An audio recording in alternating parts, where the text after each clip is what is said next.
Okay, perfect. So hello everyone. I'm a PhD student at the University of Lorraine. My supervisors are Alexandre Voisin and Benoit Young from the lab, and there's Christophe Saiza from another lab.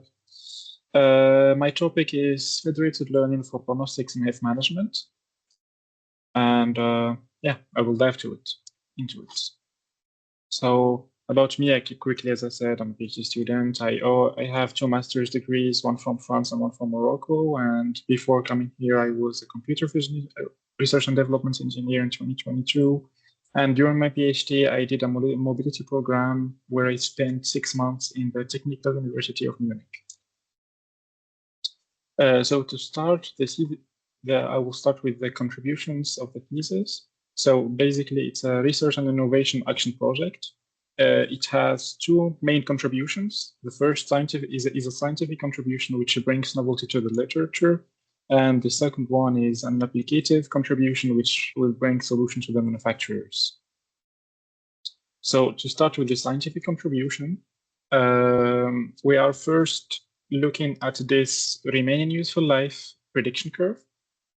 We can see how basically a system's health degrade over time, starting from a healthy state and eventually reaching failure. And the key challenge is accurately predicting when a system will transition from the caution zone to the repair zone and ultimately to failure. This is critical for predictive maintenance and avoiding unexpected breakdowns of machines. Traditional deep learning approaches have shown promise in remaining useful life prediction by learning complex patterns from sensor data and historical failure records. However, they have encountered several significant limitations. Out of I mentioned data privacy, for example. Basically, it concerns when sharing sensitive industrial data across organizations. There's a substantial communication overhead when dealing with distributed systems, and the challenge of data scarcity and imbalance, especially for rare failure modes. As you know, in real industrial data, failures don't happen very often, so that's a challenge as well for deep learning and generalization. There's a difficulty in handling non-independent and identically distributed data across different machines or different environments, and poor generalization when trying to apply these methods or these models trained in one domain to another industrial context.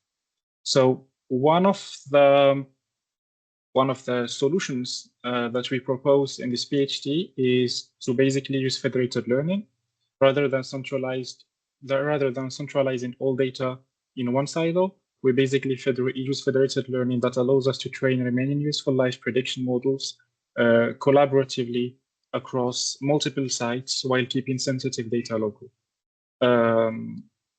So yeah, that's basically the objective of the PhD, and to overcome the fundamental limitations of traditional deep learning approaches. For the application part of the thesis, so basically we are enrolled in the MODAPTO project, which includes 13 partners. And to complement Chiara's introduction, basically the objective is to develop and deploy modular and reconfigurable manufacturing systems leveraging production modules enhanced by distributed intelligence via interoperable digital twins. Our application part is basically to develop and utilize algorithms for low-level maintenance decisions, which are detection and health monitoring, diagnostics and prognostics using deep learning models, and to test this functionality at the single production module level. So MODAPTO is basically, the MODAPTO architecture is basically distributed on 2 pillars, and we are on the first pillar, which has direct access to the data of the production module. Self-awareness, basically. So I will jump directly to the PhD context. So basically, I will start by definition of federated learning. So federated learning is basically an extension of machine learning. It's a machine learning approach where a model is trained across multiple devices or servers holding local data samples without exchanging them. So basically, we have multiple nodes and this is the server. We trained deep learning models locally at each client, and then we try to get the trained model for each client, and we average them at the server level. This has shown through literature that basically it helps, well, it depends on the data distribution, but it helps sharing the knowledge across all the nodes without sharing the actual data. So when we started the PhD, basically we had few experimental questions first. So we went a bottom-up approach. Basically, the first questions were, which open source federated learning framework provides a comprehensive support for industrial predictive maintenance applications? How does the performance of federated learning compare to centralized learning? And how does data heterogeneity, non-IID or IID data priorities affect federated learning compared to IID scenarios? So we went and used a state-of-the-art initial architecture from deep learning, and we tried to apply it to federated learning to see the results that we got.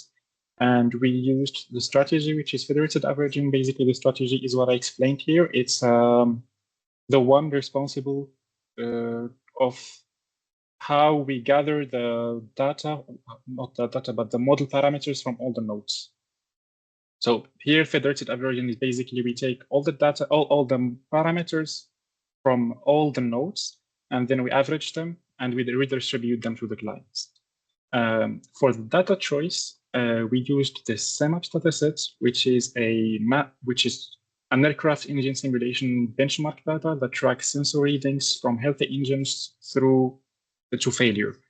And it's basically the standard benchmark for prediction research.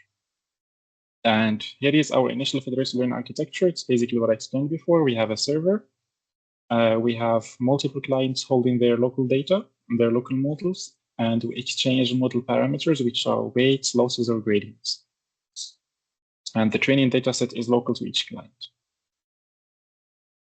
Then the second research question, it's which open source federated learning framework provides a comprehensive support for industrial predictive maintenance applications? Basically, we went through multiple frameworks, and we tried to check the support for each, the open source, and multiple, how would I say it? But it's multiple parameters, and we settled on Flower. It was back then a very new framework, but it had a comprehensive support for a lot of languages, and as you can see, it's very scalable.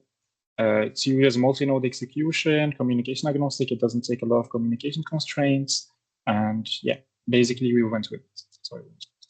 So to start with the validation of the framework, we first tried to do hyperparameter tuning. And we found out that in federated learning, the most important hyperparameters are basically the number of epochs of local model to train, the number of communication rounds, which are basically we can say that each communication round is the part that sends the data from the parameters from the nodes to the server, and sending the global server, the global average server from the server to the clients. That's a full communication round. So basically the number of communication rounds and the learning rate of the local models to train. So we went with two experiments. The first experiment is to vary the number of participating clients from 1 to 5, while keeping the data IID, so independent and identically distributed. These are the experiment conditions. And we can see here that for the number of clients 5 and the number of clients 1, for example, we ended for the first client with the final RMSE, which is the metric that we used of 13.3. And this is centralized learning or deep learning, classical deep learning approach. And for example, for the same dataset, we ended with 13.26. So basically, we're not very far from it for the case of IID data. Then we went the second experiment of varying the data distribution across clients, IID, non-IID, while keeping the number of clients fixed at 5. These are the experiment conditions. And basically, we can see that these are the two lines that matter. We can see that, for example, for the first dataset, this is IID. We are at 12.97, but at non-IID, we're at 15.88. And the case goes for every single dataset. We have noticed a pattern that when we when we implement non-IID data, basically the performance is worse, which makes sense. So to answer the questions, which open source federated learning framework provides a comprehensive support for industrial predictive maintenance applications, we used Flower. How does the performance of federated learning compare to centralized learning? Generally, it depends on the data set and on the distribution of the data set across clients, but generally, federated learning performs worse than traditional machine learning. And basically, the data heterogeneity affects the federated learning accuracy. Then after that, we went and did a quick literature review on the current state of federated learning for rule prediction. And we can see that actually it's very recent. We haven't started until 2021. There was the first application of federated learning to remain in useful life. And we can see that throughout the years, it's increasing. And yeah, we're currently at 2025, and we have 3 research papers. So some of the key findings is that we have limited research, only 28 relevant papers identified across major databases. So the field is still emerging. We have noticed that the model architectures started from very basic neural networks, then going to RNNs, LSTMs, CNNs, transformers, and basically now we're using complex and hybrid architectures for remaining useful life. We have noticed that scale limitations. So most of the studies use about 2 to 10 clients, and they do not go beyond 15 clients for one research paper. So basically, the scalability of the solutions remain largely unexplored. We have noticed that federated learning often outperforms centralized learning in non-IID settings, which goes on with what we said before. Centralized learning typically dominates in IID settings, and federated learning consistently outperforms isolated local training. These are some of the major challenges. I've mentioned them already in the slide before, so I'm not going to recite them. But yeah, computational constraints, for example, and yeah, basically, I've mentioned it before, so I'm not going to say it again. We went after that and took a step back to deep learning, actually, to check some of the reviews about deep learning for remaining useful life prediction and get some insights about what's happening in the field currently. And these are some of the key findings and challenges that we found. For example, that indirect mapping methods outperform direct mapping methods. This is basically saying that feature extraction and data processing is very important for getting accurate results. But the problem is, by doing feature extraction and removing some redundant features, this gives a risk of losing vital information in the dataset. Then deep learning usually outperforms traditional statistical approaches. Limited sample size handling, so many deep learning models require extensive data for training. Lack of generalized models, so equipment-specific approaches cannot transfer across machinery types, and model interpretability. So limited explainability of black box deep learning, which is a problem that we know a lot about deep learning methods. So basically, from these key findings and future research directions, we have tried to develop a new simple method, interpretable and fast, and doesn't need feature extraction to actually give good results. And currently, these are the first results that we got.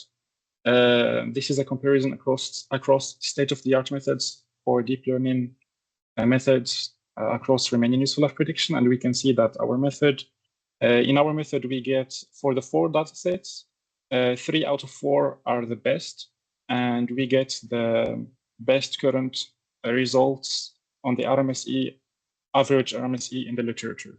And the goal is to basically use this method and expand it to a federated learning work for a journal paper later this year.